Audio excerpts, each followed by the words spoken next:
phone, any phone.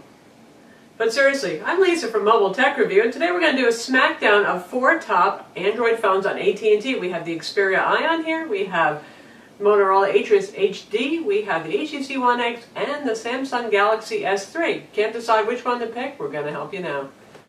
So here we've got a lineup of the arguably the top Android phones on AT&T. They're the newest, they all have really nice features, a lot in common. So which do you pick? First off, let's talk about, well, the size, the looks, and design. As you can see, these guys are all about the same size. They're also about the same thickness. Galaxy S3 here, Sony Xperia Ion here, Motorola Atrix HD here, and the HTC One X here. 4.8-inch display, 4.5-inch display, 4.5-inch display, 4.7-inch display. Despite the difference in display sizes, you can see you're looking at about approximately the same size device. So I wouldn't call the center two, the $99 pair, more portable just because they have a 4.5-inch display. All 4 of these phones have 720p displays. That means 1280 by 720 pixels. That's a lot of resolution, great pixel density, and all very nice displays. HTC One X uses a Super LCD2 display. Very good lateral viewing angles on it. Really nice looking display. One of the nicer ones on the market. Slightly curved glass, and it just kind of looks like the picture is painted on. So, one of my favorite displays here. The Motorola Atrix HD uses what they call their Color Boost LCD, and it looks IPS-like in the way it delivers colors, and it also has very good viewing angles. Can't fault that one. Now, this one here, the Sony has their mobile Bravia engine. They use all of their TV branding here in their display technology, and it has the clear black kind of thing going on. Really, really different looking from the other two in person. It just has a luminosity and a way that the colors glow, yet it's very sharp. That's very attractive. And while the One X and the Motorola are pretty clear and sharp to look at, and you know, you definitely say wow with either of these, there's something extra about that Bravia display that really is nice. You just want to keep looking at it. You look at photos, and the photos look better on the phone display than they're going to look just about anywhere else. Neat technology there.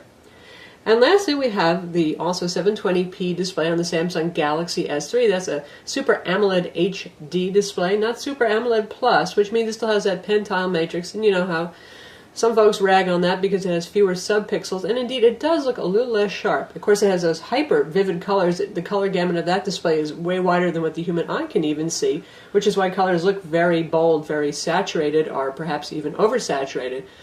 For you folks who are photographers or color purists, you might find it a bit too much, but I know a lot of people actually really do like it a lot. The whites are not as white on the Super AMOLED HD display. A little bit of a blue color cast on things, just the way the technology is. Other than that, it lacks a little bit in outdoor viewing compared to the others as well. But for indoor viewing, it certainly is a pleasing, colorful display, and if you're sold on the Samsung experience, you've had a couple of Samsung smartphones before, you'll probably like it. My personal pick, though, the Xperia Ion for the display. But you can't go wrong with any of them, and boy, the HTC One X particularly has a very lovely display, too. Now the two guys in the middle are $99 with contract versus $199 for the outer two, so there has to be a difference, right? I mean, that's half the price. Well, keep in mind that there's also a subsidy going on here. AT&T is looking to promote some phones. If you're buying these without contract, then you're looking at $549 for the more expensive phones versus $449, so not as much of a difference there. But anyway, on contract, obviously you're going to spend half as much for the Atrix HD or the Sony Xperia Ion, and well, why is that? And honestly, with the Atrix HD, and you should check out our video review of that too, and our written review, it's hard to fault it in any way. It has all the same great specs as the HTC One X and the Galaxy S3. It has the same Qualcomm Snapdragon S4. It's the latest generation dual-core 1.5 gigahertz CPU.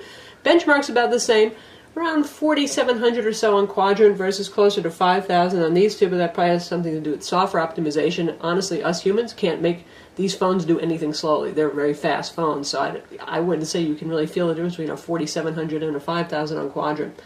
They do the same on GL Benchmark graphics test, which is the same mid-50s. Has the same 720p display, a nice thin design, a high-quality display, an 8-megapixel camera. Great voice quality, has LTE. One thing it doesn't have that the other phones have is NFC.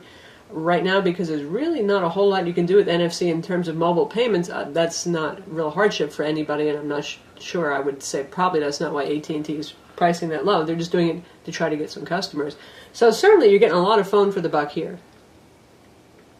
With the Xperia Ion, What you're paying for there, for your modest $99 if you're getting this contract, is that Bravia display, a 12 megapixel camera, really nice, beautiful, beautiful design, build quality, metal back. It's the only one here with a metal back. But what's the drawback here? It's running on the Qualcomm Snapdragon S3, last generation CPU. That was hot last fall, not as hot now.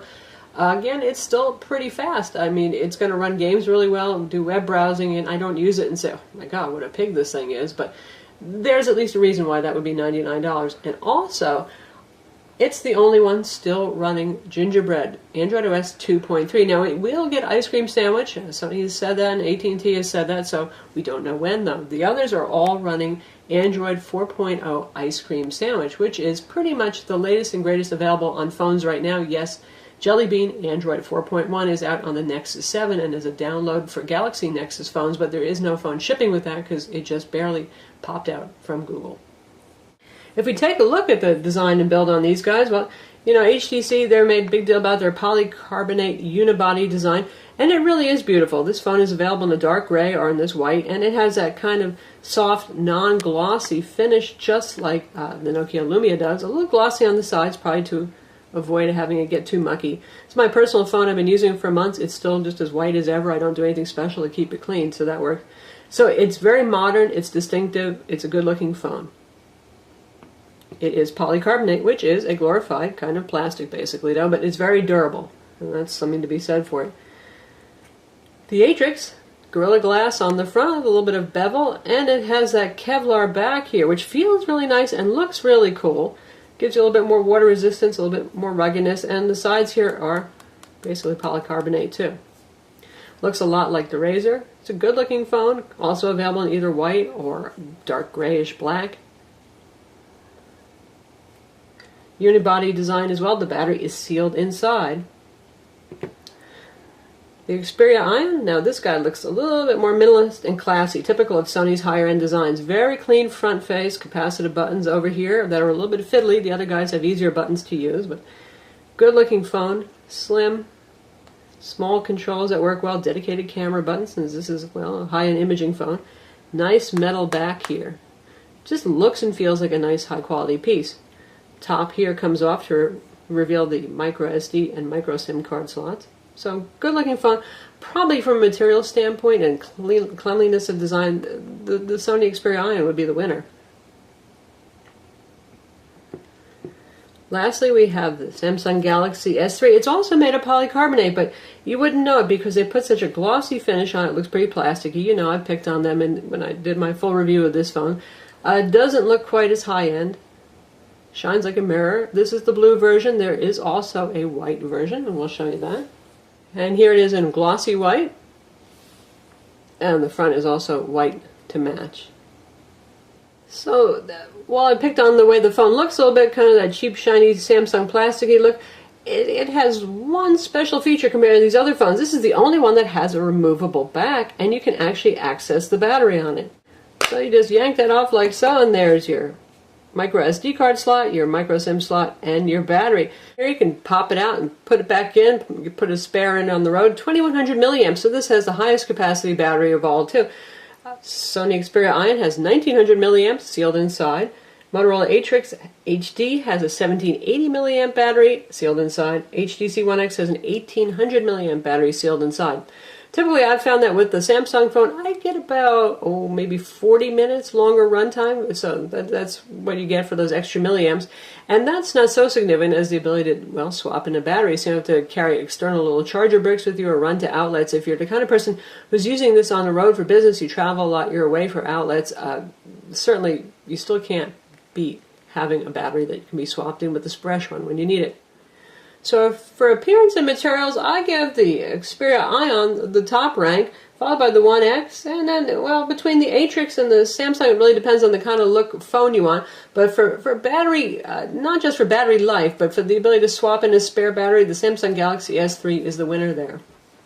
Now, in terms of call quality, data speeds, and wireless radios, these are all quad-band GSM. They all have LTE, 4G, and HSPA Plus as well. And I'm not going to bore you. I'm not going to run Ookla's speed test and all these, so you can watch the little bars go, and you're going to see exactly the same readings on all these guys. These guys had pretty much to the dB identical reception and the same download speeds and upload speeds, which on LTE, which are very impressive. In our area, we've been doing like 30 megabit per second down and 17 up lately. So really, that depends on what region you're in. We're fortunate that we have good service here.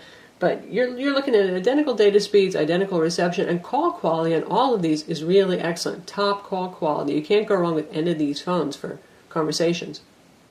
Likewise, they all have the same Android standard web browser, and you can download Adobe Flash. Adobe will cut that off, I believe, on August 15th for people who haven't already downloaded. If you have it in your account, then that's cool. You can keep re-downloading it, but they're not going to update it, and they're not going to issue it for Jelly Bean in the future.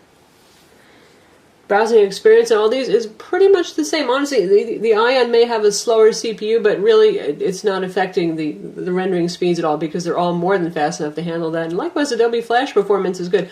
I have noticed that Adobe Flash controls are a little bit, you know how they get cranky on the slower phones, a little bit sometimes more touchy on the Xperia Ion, but nothing I'd really complain about, nothing slow or terrible or anything like that. If they're at all, it is still a 1.5 gigahertz dual-core CPU. S3 though it may be versus the 1.5 gigahertz dual-core S4 on the other phones. Now in terms of software, here's where you're going to see a lot of difference. Samsung Galaxy S3 runs TouchWiz. That probably is the heaviest overlay on top of Android, and a lot of what Samsung has done makes it feel a little bit more gingerbread-like Android OS 2.3. Now that's great for people who really don't want to learn too much new and they're coming from a gingerbread phone. Everything's going to work pretty much the same. For example, if you tap the little menu button on it, you're going to get to your settings and all that kind of thing, instead of doing the Android 4.0 pull down from the top to get to settings thing. Samsung overlays the most software in terms of applications too. You know, there's a whole lot of new stuff there. They have their Blingo-based voice command on there. They have Smart Stay, where the camera turns on every so often and looks to see if you're looking at the phone and doesn't turn the screen off. Some of those things work remarkably well. Some of them not so well, a little bit gimmicky, but a lot of apps to play with there. HTC has their Sense UI, and you can see that includes the famous big flip clock there and their customizations of the application drawer into frequent all downloads, little touches like that. But overall, it carries through the spirit of ICS. If you pull down there, you can see I can get to all my settings.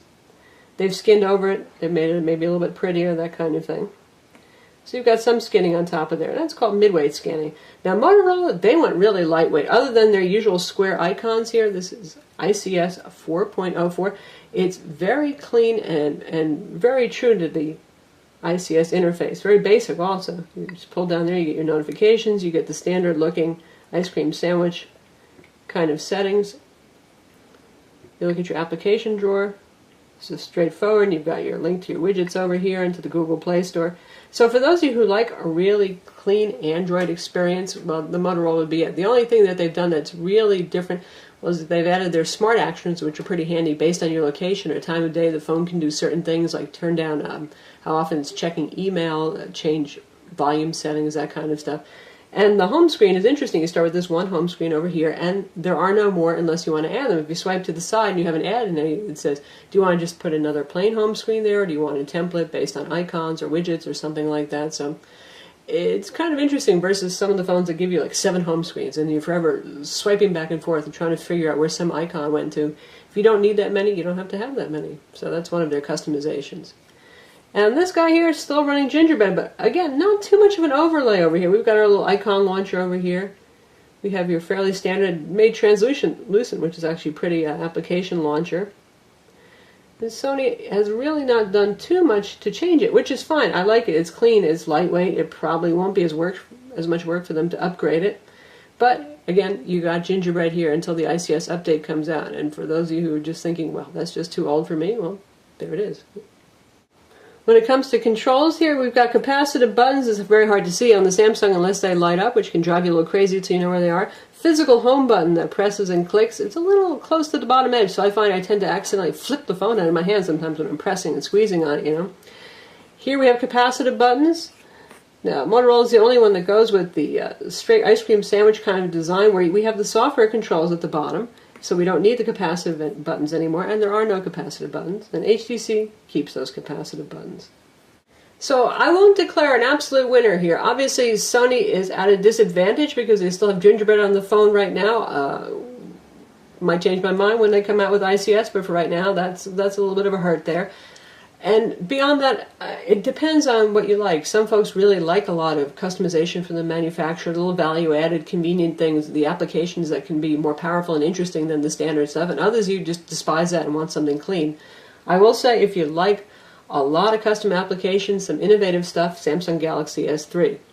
If you like a lot of low-key, thoughtful apps and customizations that just make it easier to use the phone, more expedient, HTC One X with its moderate level of customization. And if you're all about just want to get as clean an Android as you can, well, it's Motorola Atrix HD for you. Now, as we roll into cameras, you're not going to suffer with most of these phones here. 8-megapixel camera on the HTC One X, backside illuminated sensor, dedicated imaging chip. Likewise, the same is true for the Samsung. They both take really nice pictures. HTC has a little bit better light balance outdoors for bright shots. It's always been a little bit of a sore point for Samsung, but Samsung answers with really good low-light photography. Either way, you got 1080p video recording. You can snap photos simultaneously while shooting video. Good stuff. The Motorola Atrix HD, just an average camera, maybe 8-megapixel, and yes, it can shoot 1080p video at 30 frames per second, but it's not as sharp. You can see a little bit more noise and a little excess image processing going on. Video is not too bad, though, the 1080p video on it, other than it has a little problem again with that light to dark if you're outside adjustment, that kind of thing, but it's just not up to the other cameras here. Sony Xperia Ion 12-megapixel camera, and you know, Sony and their Exmor sensors, and they make a lot of cameras. They just do some really good stuff with photography. It is the best camera. It isn't just about megapixels. You can have a lot of megapixels, but it's going to give you a crappy image. This one has a lot of megapixels, takes really nice photos, point and shoot quality for sure photos, and nice 1080p video as well. It's, yeah, my top pick, definitely. And with this display here, I swear, it's just, the photos look even better when you look at them on the phone than they will anywhere else, because it's just such a wonderful combination between that camera and that display. So that's our comparison smackdown between the HTC One X, the Motorola Atrix HD, the Sony Xperia Ion, and the Samsung Galaxy S3, all available on AT&T now. Again, $199 for the One X and the Samsung Galaxy S3, $99 for the Atrix HD and the Xperia Ion. Honestly, no matter which phone you go with, you're getting a really nice product. So this is pretty hard. I always say, don't worry about skimping on the phone price if you can all afford it, because you've got to live with this thing for 2 years, assuming that you stick with your contract and you wait for your renewal period to be up. And the monthly payments that you're making for your service are way higher than what $99 versus $199 equals over 24 months. But still, in this case, you know, the Atrix HD has an awful lot going for it. It has pretty much an answer for everything that the more expensive phones have, other than the not-so-great camera. Now, if you're into taking photos, that makes a world of difference to you, but some of you aren't. And then it becomes an issue, which design do you like the best? Do you like that razor kind of looking thing?